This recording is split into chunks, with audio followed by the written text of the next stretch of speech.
सिद्धांत प्रवेशिकेयं विरच्यते स्वल्पधियाङ्गिताय।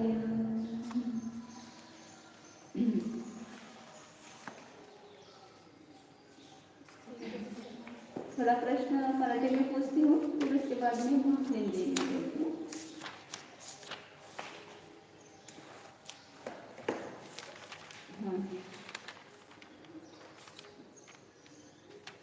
अस्तित्व गुण कशास म्हणतात? सुचिता, संजना, संजुता, संजना, संजना. ज्या शक्तीच्या निमित्ताने टिकून राहतो अस्तित्व गुण म्हणतात. अस्तित्व गुण जाणल्यामुळे काय फायदा होतो सांगितलं?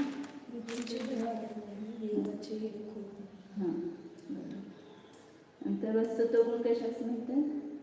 ज्या शक्तीच्या निमित्ताने द्रव्यामध्ये अर्थक्रिया करायची असते, म्हणजे स्वभावानुसार क्रिया घडते, त्यास वस्तुत्व गुण म्हणतात. वस्तुत्व गुण जाणल्यामुळे काय फायदा होतो सांगितलं?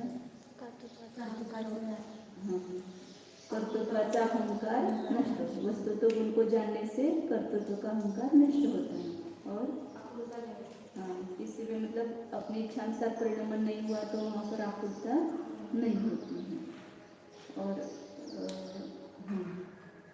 द्रव्यत्व गुण किसको कहते हैं? ज्या शक्तीच्या निमित्ताने द्रव्याची अवस्था बदलत राहते त्या सगळ्यात गुण म्हणतात. द्रव्यत्व गुण म्हणतात. द्रव्यत्व गुणामुळे आपण हे घेतलं नाही अडवलं काही फायदा नाही. मतलब द्रव्यत्व गुण के को जानने से भी एक लाभ क्या होगा कि द्रव्यत्व गुण को जानने से लाभ होगा कि प्रत्येक समय में परिणमन चल रहा है, तो परिणमन हुआ तो उसमें मतलब अपनी अवस्था बदली या दूसरे की अवस्था बदली, तो उसमें हम क्या करते हैं? इष्टानिष्ट भाव करते हैं ना.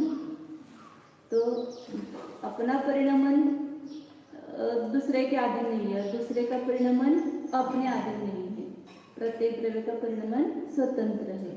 तो उसको जानने से अपने को जीवन में शांति आती है कि वस्तु का स्वभाव ही है परिणमनशील, तो उसमें परिणमन हो गया तो उसमें हमें क्या दुख मनाना है, शोक करना है या इष्टानिष्ट भाव करना है तो नहीं करना. तो परिणाम द्रव्यत्व गुण को समझने से जीवन में शांति प्राप्त होती है और परिणमन को हम जो सहज परिणमन हो रहा है उसको स्वीकार करते हैं तो जीवन में शांति आती है.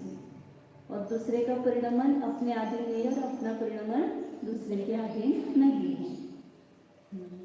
प्रमेयत्व गुण किसको कहते हैं?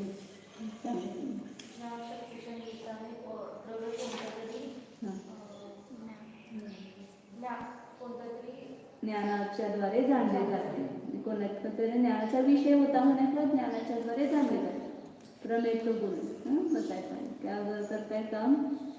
प्रत्येक द्रव्य में अनंत गुण है. अनंत सामान्य गुण है, अनंत विशेष गुण है और प्रत्येक द्रव्य का कार्य उन गुणों के द्वारा चल रहा है. द्रव्य का काम करने वाला दूसरा कोई व्यक्ति नहीं है, तो उसमें रहने वाले जो गुण हैं वही सब कुछ काम करते हैं. तो जो सामान्य गुण है वो सब द्रव्य में अपने आप सब काम कर रहे हैं ना. अस्तित्व गुण से वो द्रव्य हमेशा कायम रहता है, मतलब उसका नाश नहीं होने देता. अस्तित्व गुण उसमें स्वभावानुसार क्रिया करता है. द्रव्यत्व गुण उसमें परिणमन करता है. प्रमेयत्व गुण क्या करता है? उसको ज्ञान का विषय बनाता है, मतलब ज्ञान के द्वारा जाना जाता है. प्रमेयत्व गुण है इसलिए जगत के पदार्थ ज्ञान में जाने जाते हैं. यदि उनमें प्रमेयत्व गुण नहीं होता तो ज्ञान कैसे जानता? उनको नहीं जान सकता था. इस पुस्तक में प्रतिबिंबित होने की शक्ति है और दर्पण में उसको झलकाने की शक्ति है, इसलिए दर्पण में पुस्तक झलकती है. दर्पण में झलकाने की शक्ति न हो तो उसमें झलक नहीं सकता है, और इसमें उसमें झलकने की शक्ति नहीं हो तो इसका बिंब दर्पण में नहीं आ सकता है, प्रतिबिंब नहीं हो सकता है. तो दोनों में अपनी अपनी शक्ति है. दर्पण में उसको प्रकाशित करने की, प्रतिबिंबित करने की शक्ति है, इसको उसमें प्रतिबिंबित होने की शक्ति है. ऐसे ज्ञान में जानने की शक्ति है और पदार्थों में उस ज्ञान में जाने जाने की शक्ति है. उसमें उसको क्या बोलते हैं? प्रमेयत्व शक्ति. प्रमेयत्व शक्तीला जाणल्यामुळे काय लाभ होतो? मी सांगितलं पूजा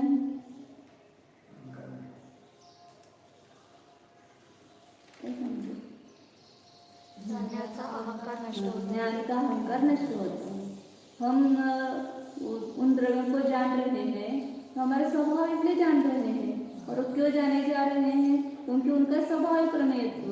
तो मैंने उनको जाना, इसलिए मुझे अहंकार होता है कि मैं इतना ज्ञानी हो गया कि मैं सबको जानता हूँ। तो ऐसा अहंकार ज्ञान का नष्ट होता है। और दूसरा क्या बताया था?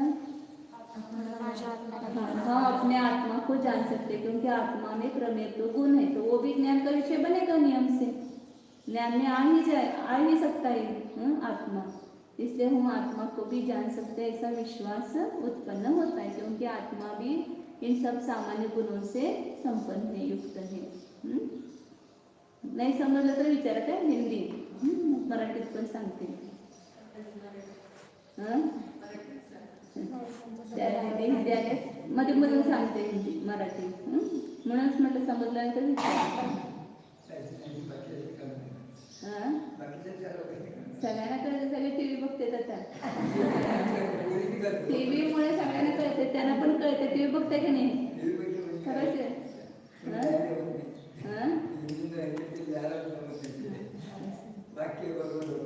ऍडजस्ट करूया दोन्ही, थोडं थोडं सांगते मला। आगे चलता है पांचवा गुण। कितने गुण यहाँ पर बताए? सामान्य गुण कितने हैं? कुल है कितने? अनंत है। उसमें से 6 एक उदाहरण रूप से बताए हैं। 6 ही नहीं है सामान्य गुण, अनंत है। किसमें है सामान्य गुण और विशेष गुण? किसमें रहते गुण? द्रव्य में, मतलब सभी द्रव्यों में है। सामान्य गुण सभी द्रव्यों में है। तो मैं भी एक द्रव्य हूँ और मुझ में भी क्या है? ये सामान्य गुण। तो किसके गुणों की चर्चा चल रही है? माझ्या गुणांचं वर्णन चालू है। मेरे गुणों का वर्णन चल रहा है, दूसरे का वर्णन नहीं। ये सब गुण मुझ में है, ऐसा जानना है। अब आगे है अगुरु लघुत्व गुण, पांचवा बताए सामान्य गुण। ज्या शक्तीच्या निमित्ताने द्रव्यातील द्रव्यत्व कायम राहते, म्हणजे एक द्रव्य अन्य द्रव्यरूप होत नाही, एक गुण दुसऱ्या गुणस्वभावाचा होत नाही, आणि द्रव्यातील अनंत गुण विखरून वेगवेगळे होत नाहीत, त्या शक्तीस अगुरु लघुत्व गुण म्हणतात। अलघुत्व गुण, अगुरु लघुत्व गुण, इसका काम क्या है कि जिस शक्ति के निमित्त से द्रव्य का जो द्रव्यपना है, द्रव्य नष्ट नहीं होता है, वो अस्तित्व गुण का कार्य है। द्रव्य को नाश नहीं होने देता है अस्तित्व गुण। और यहाँ द्रव्य का जो द्रव्यपना है उसको टिकाए रखता है। मतलब जीव द्रव्य, तो जीव द्रव्य है पना उसका कायम रहेगा। किसके कारण से? अगुरु लघु गुण के कारण से। क्योंकि अगुरु लघु गुण का काम है एक द्रव्य अन्य द्रव्य रूप नहीं होता है। क्यों नहीं होता है? जीव कभी पुद्गल रूप हो जाए, जैसे पुद्गल परमाणु होते ना, कभी पानी रूप, कभी पृथ्वी रूप, कभी वायु रूप, उनमें बदल होता है। तो ऐसा जीव पुद्गल रूप होता है क्या? पुद्गल जीव रूप होता है क्या? क्यों नहीं होता है? तो ऐसा एक गुण उसमें विद्यमान है प्रत्येक द्रव्य में, अगुरु लघुत्व गुण। वो जीवपना तो अपने चेतन गुण के साथ, तो चेतन गुण तो है ही, लेकिन प्रत्येक द्रव्य में जो द्रव्यपना है उसका जो अपना स्वरूप है, उस स्वरूप में ही रखने का काम अगुरु लघुत्व गुण करता है। स्वरूप बदलने नहीं देता है उसका। मेरा जीव ही स्वरूप क्यों रहेगा? क्योंकि मुझ में अगुरु लघुत्व गुण आहे। आपल्यामध्ये अगुरु लघुत्व गुण आहे, ते काय काम करतं? तर स्वरूपाला टिकून ठेवण्याचं काम करतं। प्रत्येक द्रव्याला आपापल्या स्वरूपामध्ये प्रतिष्ठित, त्यानंतर स्वरूप प्रतिष्ठित्व निबंधनम अगुरु लघुत्व शक्ती। तर प्रत्येक वस्तूचं आपलं जे द्रव्यत्व आहे ते कायम टिकून ठेवतं, ते त्याचा नाश होऊ देत नाही। त्या द्रव्याचा नाश होऊ देत नाही, अस्तित्व गुण झाला। परंतु इथे द्रव्याचं जे आपलं स्वरूप आहे, जीवाचं चेतनत्व, पुद्गलाचं अचेतनत्व, जडपणा, हा कायम ठेवण्याचं काम कोण करते? तर अगुरु लघुत्व गुण करतं। म्हणून एक द्रव्य कभी दूसरे द्रव्य रूप नहीं होता है, और एक गुण भी कभी दूसरे गुण रूप नहीं होता है। ज्ञान ही रहेगा। तिथं ऐकायला बसा, सगळ्या पुरुषांनी सांगितलं होतं, कोण येत नाही, दोघं तिघं असल्या पुस्तक सगळ्या बायकांच्याकडे देऊन टाकले ना शिकायचं, तुम्ही करा धर्म। अगुरलक गुणाची व्याख्या सांगितली की ज्या शक्तीच्या निमित्ताने, तिथं आहेच की व्याख्या पुस्तकात, पुस्तक में है ना व्याख्या, ज्या द्रव्याच्या ज्या शक्तीच्या निमित्ताने द्रव्यातलं स्वरूप कायम राहतं, ते स्वरूपाचा नाश होत नाही, ते स्वरूप राहते, त्याला शास्त्रीय भाषेमध्ये स्वरूप प्रतिष्ठित्व असा शब्द आता आहे. आणि स्वरूपामध्ये स्थित असून सुद्धा इथं दिलेले नाही त्याने की शास्त्रामध्ये येते की त्याच्यामध्ये षडगुण हानी वृद्धी होते, ते ह्या गुणामुळेच होते, अगुरलघुत्व गुणामुळे. त्याच्या गुणामध्ये हानी वृद्धी होते, परंतु त्याचं स्वरूप बदलत नाही. तसं कसं आहे ना, ज्ञान कमी होते जास्त होते, श्रद्धा कम ज्यादा होती है, ज्ञान कम ज्यादा होता है, लेकिन वो बदलता नहीं, दूसरे गुण रूप नहीं होगा. एक द्रव्य भी दूसरे द्रव्य रूप नहीं होता है, एक गुण भी दूसरे गुण रूप नहीं होता है. एक द्रव्य दुसऱ्या द्रव्य रूप होत नाही, एक गुण दुसऱ्या गुण रूप होत नाही. आणि द्रव्यामध्ये गुण कहाँ पर रहते हैं बताया था? कुठं असतात द्रव्यामध्ये गुण, कुठं असतात, कुठं राहतात? द्रव्याच्या कुठल्या भागामध्ये? सर्व भागामध्ये. द्रव्य के संपूर्ण भाग में रहते, तो पूरा गुण पूरे प्रदेशों में व्याप्त है, एक एक प्रत्येक गुण द्रव्य के संपूर्ण प्रदेशों में व्याप्त है. तो वो गुण बिखर करके अलग अलग भी नहीं होते. इस गुण का अगुरलघुत्व गुण क्या करता है कि उस गुणों की जो एक रूपता है उसको बनाए रखता है, मतलब उसको बिखर करके अलग अलग नहीं होने देता है. जैसे बोरी में ज्वारी रहती है, तो ज्वारी अपन बोरी खाली करेंगे, वो ज्वारी अलग अलग हो जाते हैं ना, और बोरी में भी अलग अलग है. ऐसे गुण अलग अलग है क्या? तो द्रव्य के संपूर्ण प्रदेशों में व्याप्त है और उसके साथ में एकमेक है अखंड रूप से. प्रत्येक गुण द्रव्याच्या संपूर्ण भागामध्ये व्यापून आहे, त्यामुळे सगळे गुण सगळ्या प्रदेशात आहेत ना. आता ज्ञान गुण घेतला, तो फक्त इथं डोक्यात आहे का? आपल्या वाटतं की डोक्यातच ज्ञान आहे, बुद्धी आहे, फक्त बुद्धी डोक्यात नाही, तर ती संपूर्ण आत्म्याच्या संपूर्ण प्रदेशात. दर्शन गुण कुठं आहे? तर आत्म्याच्या संपूर्ण प्रदेशात आहे. चारित्र्य गुण कुठं आहे? तर आत्म्याच्या संपूर्ण प्रदेशात आहे. असं प्रत्येक गुण द्रव्याच्या सगळ्या भागात आहे, संपूर्ण भाग में प्रत्येक गुण रहता. तो गुण कभी अलग अलग नहीं होते. या अगुरलघुत्व शक्ति होने के कारण गुण छुट्टे नहीं होते, जैसे रत्न की राशि अलग अलग होती, ज्वारे अलग अलग होते, ऐसे ये अलग अलग नहीं होते, सब एक रूप होकर के द्रव्य में रहते हैं. एक रूप होकर के मतलब प्रत्येक का अपना अपना स्वरूप रहेगा, लेकिन वो बिखरेंगे नहीं कभी. म्हणजे आपल्याला किती निश्चिंत राहायला, आपल्याला वाटतं माझं ज्ञान नष्ट होईल, मेरा सुख नष्ट होगा, मेरा ज्ञान नष्ट होगा, मेरा चारित्र नष्ट होगा, ऐसा डर लगता है ना. लेकिन गुणों का कभी नाश होता है, मतलब गुण कभी अलग होते ही नहीं है, बिखरते नहीं है. उसका वो सभी हमेशा द्रव्य के साथ एक रूप होकर के अखंड रूप होकर के रहते हैं. इसलिए कहते हैं द्रव्य गुणों का अखंड पिंड है. वो गुण भी भंडार नहीं कहना उसको, ऐसा बोलते हैं. व्यवहार में कभी बोल सकते हैं, लेकिन भंडार में अपन पैसा डालते हैं तो वो अलग अलग ही रहता है ना. ऐसे गुण अलग अलग है क्या द्रव्य में? वो एक अखंड पिंड है. जैसे शरबत में अपन सब मिलाते, पानी, शक्कर, नमक, वो पूरे में घुल मिल जाते हैं ना. ऐसे सभी गुण द्रव्य के साथ पूरा घुल मिल करके रहते हैं, मतलब कोई अलग अलग नहीं रहते. अलग प्रदेश सबके एक ही है, अलग अलग नहीं है. यहाँ प्रेम हो, आनंद हो, यहाँ ज्ञान हो, पाव में चारित्र हो, ऐसा नहीं है. हाँ, संपूर्ण शरीरामध्ये म्हणायचं नाही, संपूर्ण आपल्या आत्म्याच्या प्रदेशामध्ये. शरीर आपलं द्रव्य नव्हे. तो ये समझ में अगुरलघुत्व गुण का काम, कि मतलब संक्षेप में अगुरलघुत्व का है ना, तो स्वरूप प्रतिष्ठत्व म्हणजे स्वरूप में रखना, ये अगुरलघुत्व का कार्य है. तो प्रत्येक द्रव्य को अपने अपने स्वरूप में रखता है, सब गुणों में को भी अपने अपने स्वरूप में रखता है. मतलब एक द्रव्य दूसरे द्रव्य रूप नहीं होता, एक गुण दूसरे गुण रूप नहीं होता है, और एक सभी गुण बिखर करके अलग अलग नहीं होते, द्रव्य के साथ एक रूप से रह करके अखंड रूप से रहते हैं।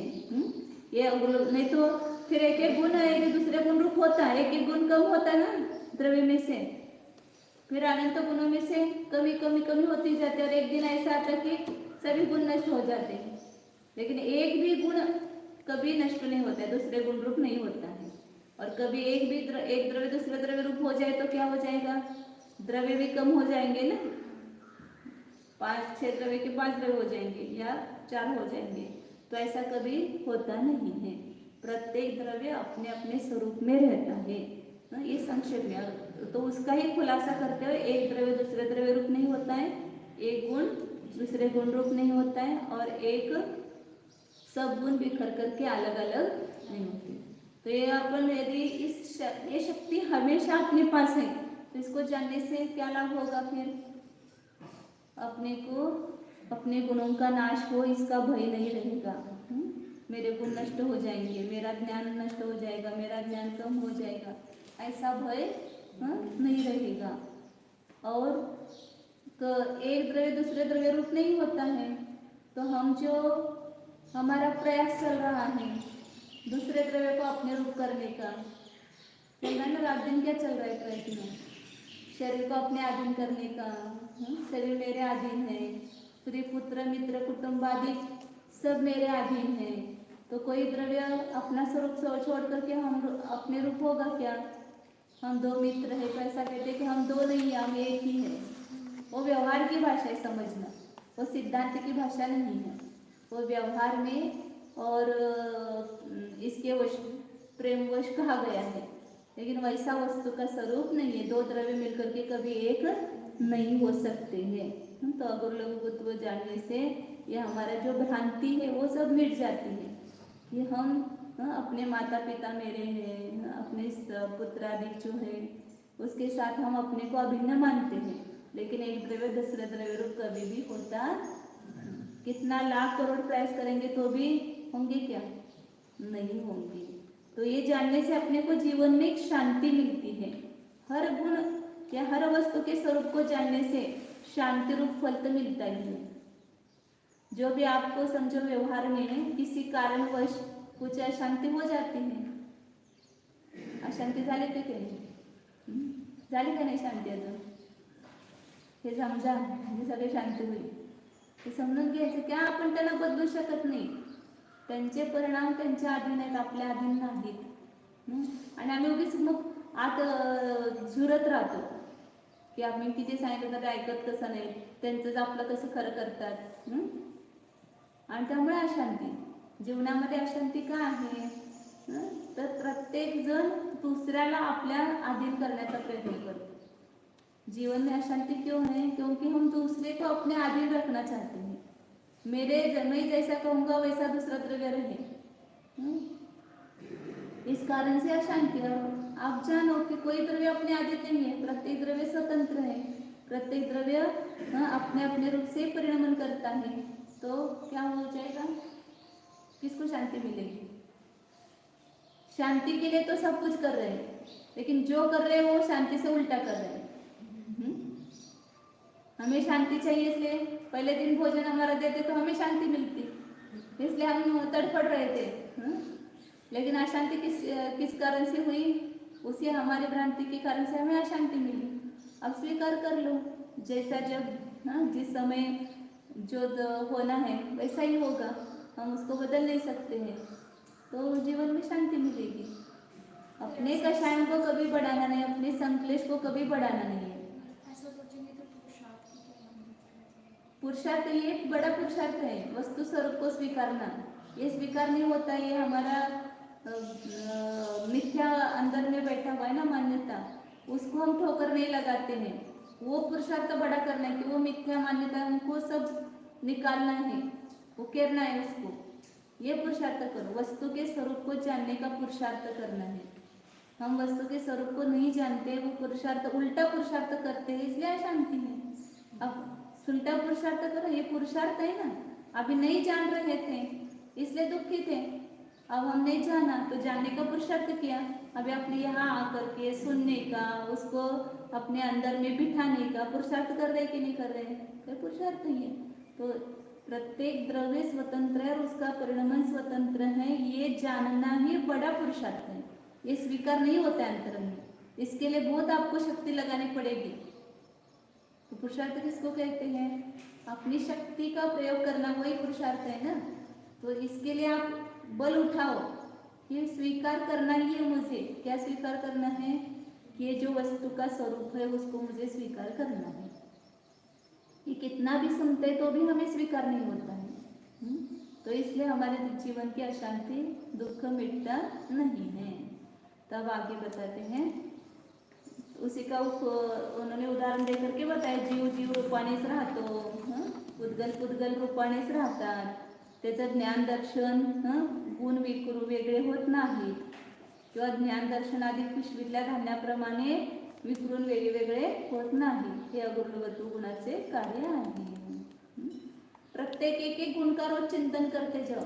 ये पढ़ना नहीं, केवल 5-10 मिनट बैठ करके टाइम मिलता है, अपने को लगता है कि मुझे टाइम नहीं है। आप गाड़ी में जा रहे हैं तो खाली जा रहे हैं ना, उस समय विचार कर सकते हैं कि नहीं कर सकते हैं? आ रहे हैं, जा रहे हैं, यहाँ से मंदिर से घर जाएंगे तो क्या काम करेंगे? चिंतन करते हुए जाओ ना। क्या क्या बताया था? अस्तित्व गुण। अस्तित्व गुण के कारण मेरा अस्तित्व हमेशा है, मैं कभी नष्ट नहीं होऊंगा। ये कहा है, बराबर है क्या? तो उसको अपनी बुद्धि में बिठाओ इन सबको। पढ़ना खाली पढ़ना किस लिए? याद रखने के लिए। याद किस लिए रखना है? चिंतन करने के लिए। चिंतन किस लिए करना है? अनुभव करने के लिए। अनुभव किसके लिए करना है? सम्यक दर्शन प्राप्त करने के लिए। सम्यक दर्शन किस लिए? सुख के लिए। मोक्ष, मोक्ष मतलब सुख, सुख प्राप्त करने के लिए करना है। तो आखिर सबका प्रयोजन क्या है? पढ़ने का सुख ही प्रयोजन है। तो सुख रूपी फल हमें मिला क्या पढ़ने से? ये देखना चाहिए कि नहीं देखना चाहिए? कि पढ़ते जाओ पढ़ते जाओ पढ़ते जाओ। कितना पढ़ा? इतनी पोथी पढ़ी, इतने शास्त्र पढ़े, फिर भी जीवन में शांति नहीं मिलती। तो पढ़ने से क्या लाभ है?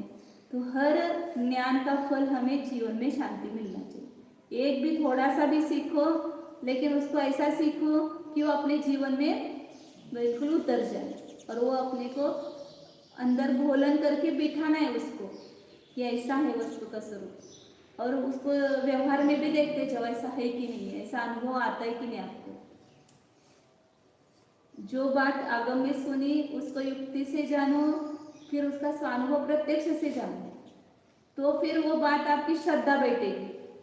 और खाली सुनेंगे तो श्रद्धा नहीं बैठेगी। तो युक्ति से उसको जाना कि ये सही कैसे है, ऐसे कैसे बराबर है। तो अपन हर एक एक मिनट में आपको लौकिक में अनुभव आते हैं इसका। आप बच्चों को कुछ बोलते हैं तो सब सुनता है क्या आपकी? क्यों नहीं सुनता है वो? क्योंकि वो द्रव्य स्वतंत्र है, उसका परिणमन स्वतंत्र है। उसका जैसा परिणमन है उसके अनुसार उसका परिणमन हो रहा है। वो आपके कहने से नहीं मानता है। जो बात उसको अच्छी लगती है या उसको जो मान्य है वही वो स्वीकार करता है। अपने को लगता है कि मैं कर रहा हूँ इसलिए वो स्वीकार कर रहा है, ऐसा नहीं। उस व्यक्ति के अंदर में जैसा उनका परिणमन है वैसा। अब आदिनाथ भगवान उपदेश दे रहे थे और मरीचि के जीव ने नहीं माना, तो आदिनाथ भगवान ने बहुत आकुलता की। मेरा पोता होते हुए भी इतना सारा जगत मुझे मान रहा है, लेकिन मेरा पोता नहीं मान रहा है। तो कुछ भी आकुलता नहीं है, क्योंकि प्रत्येक द्रव्य स्वतंत्र है, उसका परिणमन भी स्वतंत्र है। हम उसको बदल नहीं सकते। हाँ, निमित्त नैमित्तिक संबंध के कारण आपका बताना और उसका सुधरना दोनों एक टाइम आया तो उसमें वो निमित्त बनता है। इसलिए हमें निचली भूमिका में विकल्प आते समझाने के, और वो क्योंकि अभी हम सभी विकल्प भूमिका में है ना, तो सब विकल्प आएंगे। लेकिन विकल्प आने पर भी यदि वैसा कार्य नहीं होता है तो आप इस वस्तु स्वरूप का अवलंबन लेकर के वहाँ पर तत्व का चिंतन करो और उसको स्वीकार करो। तो अगुरुलघुत्व गुण समझ में आया? काय समजलं? अगुरुलघुत्व गुणाच्या निमित्तानं काय कार्य होत आहे? गुण वेगळे होत नाही, द्रव्याच्या स्वरूपाचा बदल होत नाही, ते द्रव्याचं स्वरूप कायम टिकून राहतं। एक द्रव्य दुसऱ्या द्रव्य रूपाने होत नाही, एक गुण ज्ञान कधी दर्शन होणार नाही, म्हणून ज्ञान कायम आहे ना, कुठल्याही अवस्थेत बघायला गेलं तर सगळे गुण का आहेत कायम, तर ते एक दुसऱ्या रूप होत नाहीत, म्हणून ते कायम टिकून आहेत आणि द्रव्य गुण विखरून वेगळेपण होत नाही. आता पुढचं प्रदेशत्व गुण, हे जर हे लिहिलं फायदा पण लिहिला, 2-3 सांगितले होते मी आता मगाशी. काय लिहिलं? गुण नष्ट होतील याचं भय राहत नाही. हां, गुण माझे नष्ट होतील याची भीती राहत नाही. आणि दुसऱ्या द्रव्याचे परिणमन, दुसरा द्रव्य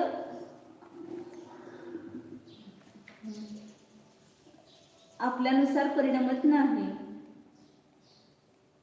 तर तिथं शांती राहते, म्हणजे अशांती होत नाही. जे प्रत्येक द्रव्य स्वतंत्र आहे ते आपल्या अधीन नाहीत, हे जाणल्यामुळे जीवनात शांती येते. काय म्हणायचं? प्रत्येक द्रव्य स्वतंत्र आहेत, ते आपल्या अधीन नाहीत, हे जाणल्यामुळे शांती मिळते.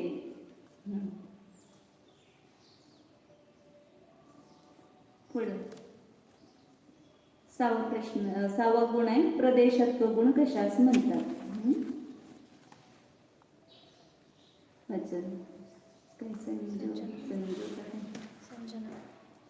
ज्या शक्तीच्या निमित्ताने द्रव्याला नियत प्रदेश असतात, त्यामुळे द्रव्यास कोणता तरी आकार अवश्य असतो, त्यास प्रदेशत्व गुण म्हणतात. प्रदेशत्व गुण का कार्य क्या है? द्रव्य के नियत प्रदेश है और उसका कोई ना कोई आकार अवश्य रहता है. प्रदेशाशिवाय द्रव्य है का? प्रदेश के बिना द्रव्य नहीं है. द्रव्य है तो उसके प्रदेश नियम से होंगे और वो नियत ही होंगे. जिसके जितने प्रदेश हैं उतने ही रहेंगे, उसमें कम ज़्यादा नहीं होते हैं. जीव के प्रदेश जितने हैं उतने ही रहेंगे. जीव के प्रदेश कितने हैं? लोकाकाश प्रमाण आगे आएगा वो. तो उतने ही वो हमेशा नियत रहेंगे, तेवढेच राहणार प्रदेश, कमी जास्त होणार नाही. जरी मुंगीच्या शरीरात गेला तरी सुद्धा तेवढेच प्रदेश. अगर हाथी के शरीर में गए तो उतने प्रदेश. प्रदेश फैलते हैं, संकुचित होते, लेकिन प्रदेश कम ज्यादा होते नहीं है. प्रदेश म्हणजे क्षेत्र. लक्षात आलं का आपलं? आता जसं कोणतं पण हे पुस्तक आहे, त्याचे प्रदेश आहेत का नाही? तसं जीवाचे पण प्रदेश आहेत. धर्म अधर्म आकाश काल सभी के प्रदेश है. म्हणजे क्षेत्र त्याला म्हणायचं. तुमचं घर आहे ना, हे एवढं बाय एवढं हे क्षेत्र आहे ना, तसं प्रत्येक द्रव्याचं क्षेत्र आहे, त्यालाच प्रदेश म्हणतात. आता ह्या शरीरामध्ये जीव आहे म्हटलं कसा आहे तो? प्रदेशात्मक आहे ना, त्याचे प्रदेश आहेत जीवाचे. ते वो प्रदेश कैसे है? चैतन्य स्वरूप है. जीव के प्रदेश वो चैतन्य स्वरूप है, लेकिन वो कितने हैं? असंख्यात है. तो जितने असंख्यात है उतने ही रहेंगे और उसका कोई ना कोई आकार होगा. अभी आकार कैसा है जीव का? इस शरीर प्रमाण जिस शरीर में जाता है वैसा आकार जीव का बनता है. वास्तव में जीव खाली देखेंगे तो निराकार स्वरूपी है, लेकिन संसार अवस्था में जिस शरीर को प्राप्त करता है उस शरीर के आकार होता है. तो जो शरीर का आकार वही जीव का आकार कहा जाता है.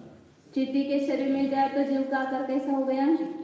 चींटी जैसा. हाथी के शरीर में गया तो हाथी जैसा आकार हो गया. और जिस शरीर में जाता है उस वैसा आकार होता है, लेकिन कोई ना कोई आकार रहता है. जब मुक्त होता है तो कौन सा आकार रहता है?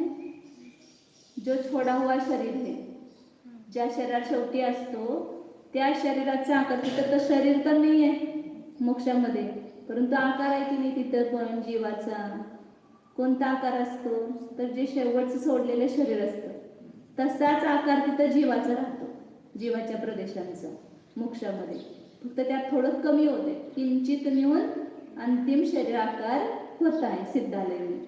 आणि संसारावस्था में जो शरीर प्राप्त होता है उस आकार रूप होता है. तो ये आकार हमें क्यों मिला? शरीर के कारण नहीं. तो हमें प्रदेशत्व गुण है, उस प्रदेशत्व गुण की वो पर्याय है. अभी हमारा जो ये मनुष्य शरीर के आकार रूप से जीव हुआ है, ये जीव की कौन सी पर्याय है? ये द्रव्य पर्याय है. तो उस उस प्रदेशों का वो आकार हुआ है। किस कारण हुआ? तो प्रदेशत्व गुण के कारण। जैसे पुद्गल है, पुद्गल परमाणु का भी आकार है। धर्म द्रव्य तो उसका भी आकार है। कौन सा आकार है धर्म द्रव्य का? जो लोकाकाश का आकार है वही धर्म द्रव्य का आकार है। जो लोकाकाश का आकार है वही अधर्म द्रव्य का आकार है, वही लोकाकाश का आकार। जैसे अपन नहीं करते ना वैसा।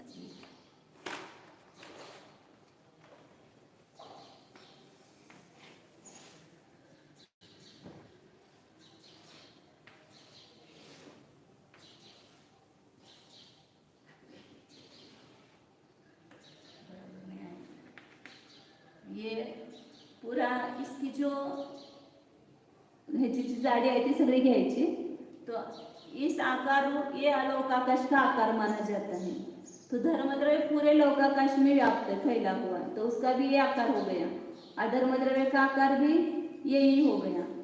और जीव का जब केवली समुद्घात करता है तब भी उसका आकार यही होता है। और आकाश द्रव्य का आकार कितना है? वो अनंत है, संपूर्ण और फैला हुआ।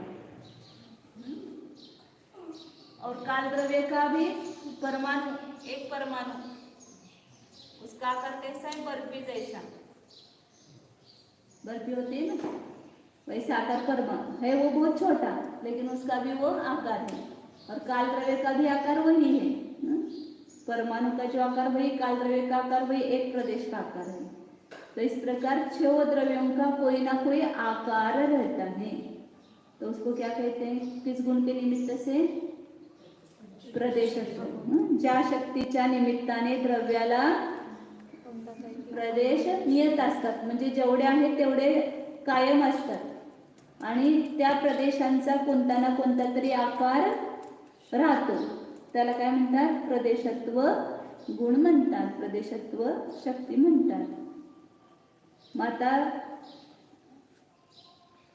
कुठला पण आकार बघितला की आम्हाला काय होतंय? हा छान आहे, हा वाईट आहे।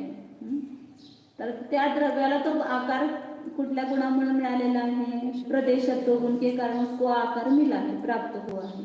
अपने को भी आकार जो मिला है वो प्रदेशत्व गुण के कारण मिला है। लेकिन यहाँ पर जो जीव को आकार मिलता है उसमें कर्मादिक भी निमित्त है। जैसे नाम कर्म का उदय आता है, स्थूल व पुरुष वगैरह, वैसा शरीर प्राप्त होता है। हिंदी मराठी मध्ये गडबड होते सर। हाँ, हिंदी चालते हैं।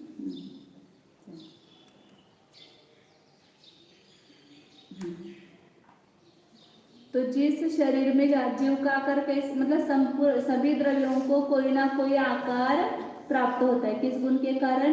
प्रदेशत्व गुण के कारण। तो आपने कुछ डिजाइन निकाली तो हमें क्या लगता है? ये आकार मैंने बनाया, तो जो आकार उसका हुआ है आपके कारण हुआ है कि उसके प्रदेशत्व गुण के कारण हुआ है? आप निमित्त है, आपका निमित्त का हम वो उसको ये नहीं करते हैं, माने निमित्त से आपको खाली नहीं करते हैं। आपने चित्र बनाया तो आपकी बुद्धि उसमें निमित्त बनी, आपका हाथ का व्यापार भी उसमें निमित्त बना, लेकिन उसका जो आकार बना है वो उसके प्रदेशत्व गुण के कारण बना है, आपके कारण नहीं बना है। कोई फ्लावर पॉट बनाया आपने, या और भी कोई डिजाइन बनाई, रंगोली निकाली, तो सब आकार किसके हैं? वो पुद्गल के आकार हैं। तो पुद्गल के आकार किसके कारण से होंगे? उसके प्रदेशत्व गुण के कारण होंगे। उसमें उपादान उसका प्रदेशत्व गुण है, और आप उसमें केवल क्या बने हैं? निमित्त बने हैं। आपकी बुद्धि का व्यापार आपने किया, और आपके हाथादि का व्यापार आपने, योग का व्यापार बोलते हैं उसको, किया। उसके आकार के आप करता नहीं हो, निमित्त हो। परद्रव्य में जो भी आकार हुआ, आपने अच्छा ड्रेस सिला, वो भी एक आकार है ना। तो उस आकार में आप निमित्त बने हैं, लेकिन उस पुद्गल का प्रदेशत्व गुण का वह कार्य है।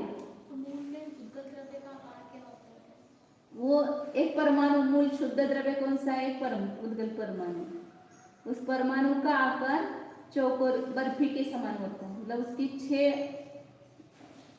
षडांश बोलते ना उसको, तो 4 दिशा और एक ऊर्ध्व और अधो, ऐसे बर्फी की 4 होते हैं ना, 4 बाजू और ऊपर और नीचे, ऐसा ही परमाणु का आकार होता है। उसको छेद नहीं सकते परमाणु को, वही उसका आदि, वही उसका मध्य, वही उसका अंत है परमाणु का। उसके अच्छे टुकड़े नहीं होंगे, भले उसमें 6 अंश होते हुए भी वो निरंश है। क्या मतलब? हाँ हाँ, परमाणु कितना है, इतना छोटा कि जो उसका आप इधर दिखा भी नहीं सकते हो। ये भी स्कंद ही है, ये जो आपने बनाया ना, ये स्कंद ही है। उसको मतलब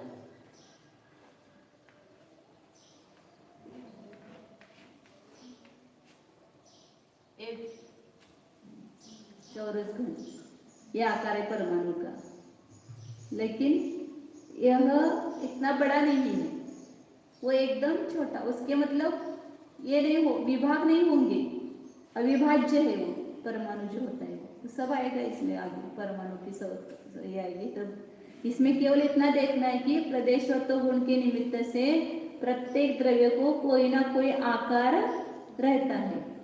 तो पुद्गल का आकार, परमाणु का आकार कैसा है, ऐसा मैंने बताया, जैसे पर 6 विभाग, उसके 6 अंश होते हुए भी वह निरंश है, मतलब बर्फी जैसा आकार है उसका। दूसरा बताया कि जीव का आकार कौन सा, तो जीव संसार अवस्था में जिस शरीर में जाता है वैसा उसका आकार होता है। यह मुक्त होने पर अंतिम शरीर के आकार होता है, कुछ कम।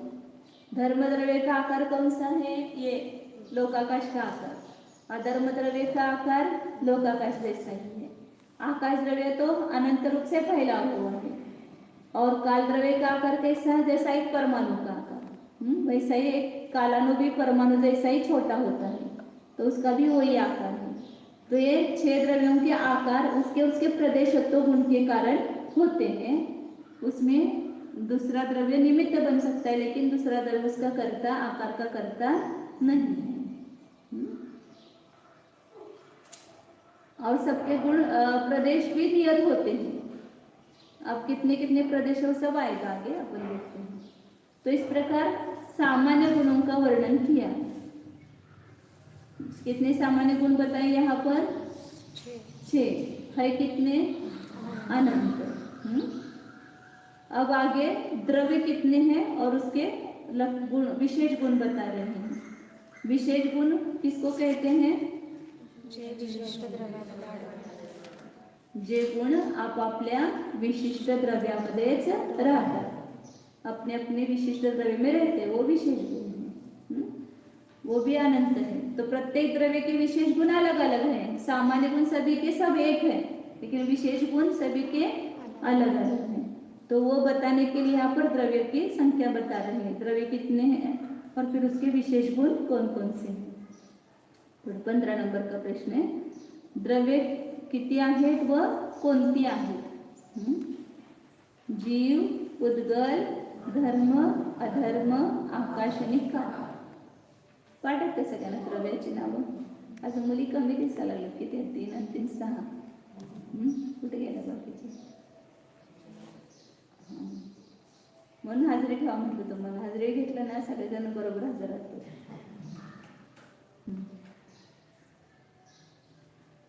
ते 6 द्रव्यांचे विशेष गुण सांगतात पुढं. जीवद्रव्य, जीवद्रव्याचा विशेष गुण, सामान्य गुण तर सांगितले आता 6. 6च आहे तसं नाही लक्षात ठेवायचं, किती आहेत? अनंत. त्यातले 6 सांगितले फक्त उदाहरण. जीवद्रव्याचा विशेष गुण काय आहे? विशेष गुणाच्या द्वारे, विशेष गुण के द्वारा क्या होता है, एक द्रव्य दूसरे द्रव्य से अलग होता है। सामान्य गुण के कारण अलग नहीं होता है, क्योंकि सामान्य गुण सभी में वैसे ही पाए जाते हैं। लेकिन जसं आता मनुष्य म्हटले की सगळे आपण समान झालो, परंतु त्या माणसातली विशेषता सांगितली, हे अमुक अमुक्याची मुलगी आहे, हे अमुक इंजिनियर शिकलेले आहे, अमुक हे आहे, ही विशेषता सांगितली की ती दुसऱ्याहून वेगळी झाली। आपण सगळे मनुष्य आहोत, म्हणजे मनुष्यत्व काय झालं? सामान्य, आणि त्यातल्या प्रत्येकातली एक एकची विशेषता ती काय झाली? विशेष गुण। तसं आता हे 7 द्रव्यांचे विशेष गुण सांगते. जीवाचा विशेष गुण काय आहे? चैतन्य. म्हणजे हे दुसऱ्या कुठल्याही द्रव्यात असणार नाही. विशेष गुण उसी में रहेगा, अन्य किसी में नहीं रहेगा. तो चैतन्य किस में है? जीव द्रव्य में ही है. सम्यक्त्व किस में है? जीव द्रव्य में है. अन्य द्रव्य में सम्यक गुण नहीं है. चारित्र किस में है? जीव में है. सुख किस में है? पक्का जीवामध्येच आहे सुख. अन्य द्रव्यामध्ये सुख नाही. मग सुखासाठी त्या द्रव्याची काय इच्छा करतो आम्ही? सुख यदि जीव में ही है तो सुख की प्राप्ति के लिए कितने द्रव्यों को हमने इकट्ठा कर रखा है. दागिने कशाला पाहिजे? सुखासाठी. कपडे एवढे कशाला पाहिजेत वेगवेगळे? किती जोड कपडे लागतात? 100 जोड.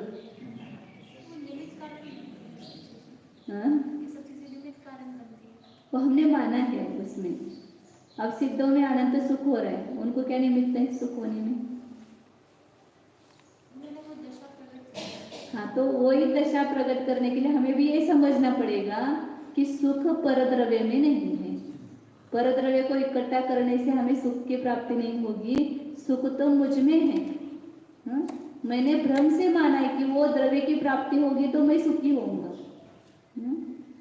तो वास्तव में सुख गुण जीव में है, पुद्गल आदि किसी भी द्रव्य में नहीं है. उसमें सुख गुण नहीं है तो उससे आपको सुख गुण कैसे मिलेगा? समझो अग्नि में उष्णता है तो वो अग्नि से आपको उष्णता प्राप्त होती है. लेकिन बर्फ ठंडा है तो उससे आपको ठंडाई प्राप्त होगी. उसमें गुण है इसलिए आपको वो गुण मिल गए. लेकिन उसमें सुख गुण नहीं है तो आपको उससे सुख कैसे होगा?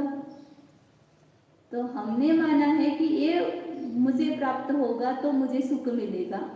अमुक टेस्ट का भोजन होगा तो मैं सुखी होऊंगा, या अमुक कपड़े होंगे तो मैं सुखी होऊंगा, अमुक गहने पहनूंगा तो मैं सुखी रहूंगा. तो सुख के लिए इस परद्रव्य की आवश्यकता नहीं, क्योंकि सुख ये जीव का विशेष गुण है, अन्य किसी भी द्रव्य में नहीं पाया जाता है. सुख, वीर्य, ये सब क्या है? जीव के विशेष गुण है. चैतन्य, सम्यक्त्व, चारित्र, सुख, दर्शन भी लेना, दर्शन नहीं लिखा इसमें. ऐसे बहुत सारे अनंत गुण हैं, विशेष गुण भी अनंत है. पुद्गल द्रव्य का कौन सा विशेष गुण है? स्पर्श, रस, गंध. तो जिसमें जिसमें वो स्पर्श, रस, गंध, वर्ण पाया जाता है कौन सा द्रव्य है? पुद्गल द्रव्य है. तो इसमें है कि नहीं स्पर्श, रस, गंध, वर्ण दिखाई दे रहा है ना प्रत्यक्ष. तो ये कौन सा द्रव्य है? पुद्गल द्रव्य. तो ये मैं हूँ क्या? शरीर कौन सा द्रव्य है? पुद्गल द्रव्य है. ये शरीर का जितना भी रूप रंग है सब पुद्गल द्रव्य है, ये जीव द्रव्य नहीं. ये समझ करके भेद विज्ञान अंतरंग में होना चाहिए. ये करना चाहिए अपने को. ये पुद्गल है, पुद्गल द्रव्य की अवस्था ये मेरा नहीं है, इससे मेरा कोई संबंध नहीं है. तो इस प्रकार पुद्गल द्रव्य के गुण जानना. फिर धर्म द्रव्य का गुण क्या है? गति, हेतुत्व. गति में निमित्त होना. इसका विस्तार से खुलासा आगे प्रत्येक द्रव्य की व्याख्या आएगी, वहां पर करेंगे. मतलब जीव और पुद्गल के गमन में निमित्त कौन होता है? धर्म द्रव्य. जीव और पुद्गल के स्थिर रहने में निमित्त कौन है? अधर्म द्रव्य. निमित्त है वो भी. निमित्त होना ये उसका विशेष गुण हो गया. धर्म द्रव्य का विशेष गुण क्या हो गया? जितने जगत में जीव पुद्गल गमन कर रहे हैं उन सब में निमित्त होना, ये धर्म द्रव्य का विशेष गुण हो गया. जितने जीव पुद्गल है गमन कौन करते हैं? क्षेत्र में केवल जीव और पुद्गल ही, बाकी के कोई द्रव्य गमन नहीं करते, केवल जीव और पुद्गल ही गमन करते हैं. तो उन जीव पुद्गल को गमन में निमित्त कौन है? धर्म द्रव्य. तो धर्म द्रव्य का विशेष गुण क्या हो गया? क्या हो गया? गति हेतुत्व. और अधर्म द्रव्य का स्थिति हेतुत्व. स्थिर रहना, एक स्थान से दूसरे स्थान में जाना, उसको गति कहते हैं. जैसे आप यहाँ से उठकर यहाँ आए तो आपका पूरा जीव ही आ गया ना, कि नहीं आया? जीव ने अपनी जगह छोड़ करके दूसरी जगह गया जीव. तो यहाँ जीव और पुद्गल दोनों हैं, दोनों का गमन हो रहा है एक साथ. शरीर का भी गमन हो रहा है, उसके साथ में जीव का भी गमन हो रहा है। जीव इच्छा करता है गमन करने की, और उसके प्रदेश में गमन करने की शक्ति है, और इसके साथ में जो पुद्गल है उसमें भी गमन करने की शक्ति है। तो दोनों का निमित्त नैमित्तिक संबंध बैठता है, तो दोनों भी गमन करते हैं। और उसमें निमित्त कौन हो रहा है? धर्मद्रव्य हो रहा है। एक स्थानावरून दुसऱ्या स्थानावर जाणं त्याला गमन म्हणतो आपण.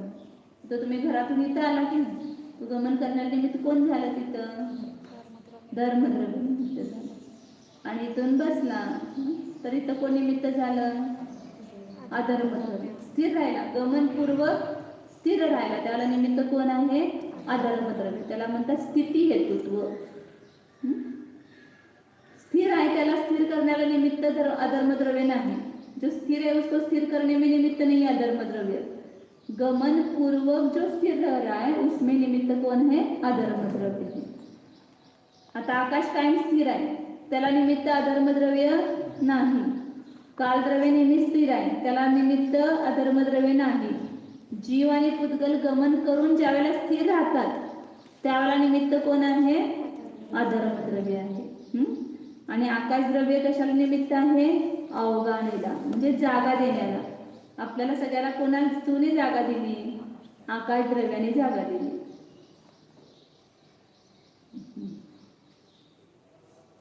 तर अवगाहन हेतुत्व म्हणतात त्याला त्या भाषेमध्ये. अवगाहन म्हणजे जागा. त्याला हे निमित्त कोण आहे? आकाशद्रव्य. आणि परिणामणार टाइम झाला की कालद्रव्य कशाला निमित्त आहे? परिणमन होण्याला. प्रत्येक द्रव्याचं धर्मद्रव्य अधर्मद्रव्य फक्त जीव आणि पुद्गलाला निमित्त आहे, आणि आकाशद्रव्य कालद्रव्य सगळ्यांनाच निमित्त आहे. आकाशद्रव्य सगळ्यांनाच जागा देण्याला निमित्त आहे, कारण सगळ्यात मोठं द्रव्य कोणतं आहे? आकाशद्रव्य. आणि कालद्रव्य प्रत्येक द्रव्यांचं जे परिणमन होते त्या परिणमनाला निमित्त आहे. या 7 द्रव्यांचं पुन्हा स्वतंत्र वर्णन येईल, त्याला आपण विस्ताराने बघूया. आता फक्त त्याचं विशेष गुण सांगितलं तेवढं समजून घ्यायचं. पुढच्याच पानावर आहे, 7 पानावर. उनका गुण बताया, वो विशेष गुण. उनमें तो बाकी के भी गुण हैं, लेकिन अन्य द्रव्य से भिन्न ऐसा कौन सा गुण है कि जिसको अपन पहचानते हैं? तो धर्मद्रव्य जीव और पुद्गल के गमन में निमित्त होना, ये उसका स्वभाव है. तो ये जो गति स्थिति गति करने के लिए वो जबरदस्ती नहीं है, मतलब उपादान कारण नहीं है. स्वयं तो गमन कर नहीं रहा है, लेकिन जो गमन कर रहे हैं उसमें वो निमित्त बन रहा है. बट ये चारों जो गुण है, ये बात वाले 4 निमित्त रूप से बताए हैं. जीव और पुद्गल में ही निमित्त बनेंगे. 2 जीव और पुद्गल में बनेंगे, धर्म और अधर्म द्रव्य. अब मतलब और अवगान है सभी में निमित्त बने. सभी द्रव्यों को अवगान देने में निमित्त है आकाश द्रव्य. जीव, पुद्गल, धर्म, अधर्म, काल, इन 5 द्रव्यों को भी वो निमित्त है. और काल द्रव्य भी जीव, पुद्गल, धर्म, अधर्म, आकाश को परिणमन करने में निमित्त है. तो काल द्रव्य तो 5 में निमित्त हो गया, आकाश द्रव्य भी 5 में निमित्त हो गया, लेकिन धर्म और अधर्म केवल जीव और पुद्गल को ही निमित्त है, क्योंकि गमन और स्थिर रहना ये जीव और पुद्गल का ही स्वभाव है, कार्य है. लक्षात घ्या. अगुलभूत गुण कशास म्हणतात? प्रदेशत्व गुण कशास म्हणतात? पुस्तक पाहिजे असेल तर कोणी घेऊन जायचं आणि परत घेऊन यायचं वाचायला. 5 आहेत पुस्तकं त्यातलं. आणि प्रत्येक द्रव्याचे विशेष गुण कोणते आहेत उद्या पाठ करून यायचे उद्या. आता पुढे 7 द्रव्यांचं परत विशेष रूपानं वर्णन करतात. हे संक्षेपामध्ये सांगितले गुण, पुन्हा विस्ताराने त्याचं वर्णन येते पुढे.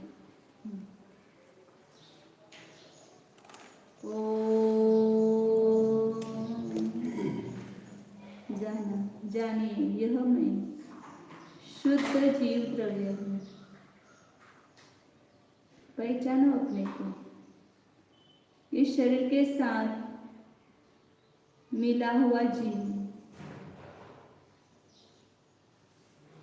लेकिन शरीर रूप नहीं है. शरीर के साथ संयोग हुआ है. शरीर मतलब जीव नहीं है. शरीर भिन्न है, जीव भिन्न है, ऐसी प्रतीति करो अंतरंग में. विचार करो भीतर. इसमें चैतन्य शक्ति स्वरूप जीव अलग है और जड़ परमाणुओं से बना हुआ शरीर भिन्न है. दोनों एक जगह रह रहे हैं, एक नहीं है।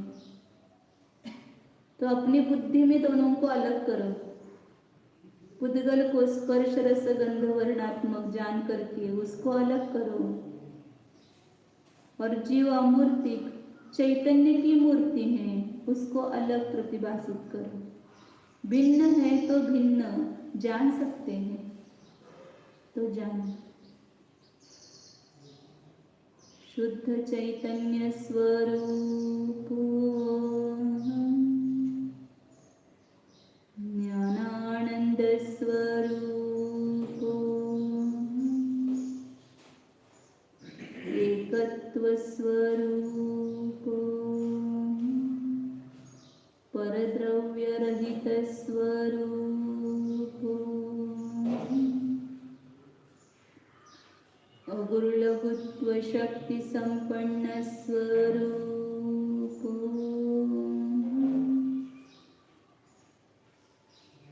शुद्ध एको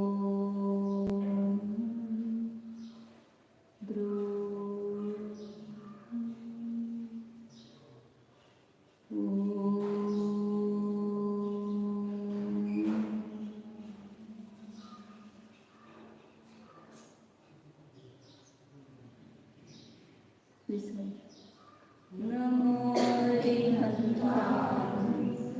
नमो ठिकाणं नमो आयर्यानं नमो वसायानं नमो सवसावनं नमो अरिहन्तानं नमो सिद्धानं नमो आयर्यानं नमो वसायानं नमो सवसावनं नमो अरिहन्तानं नमो सिद्धानं नमो आयर्यानं नमो रसायानं नमो सवसावनं।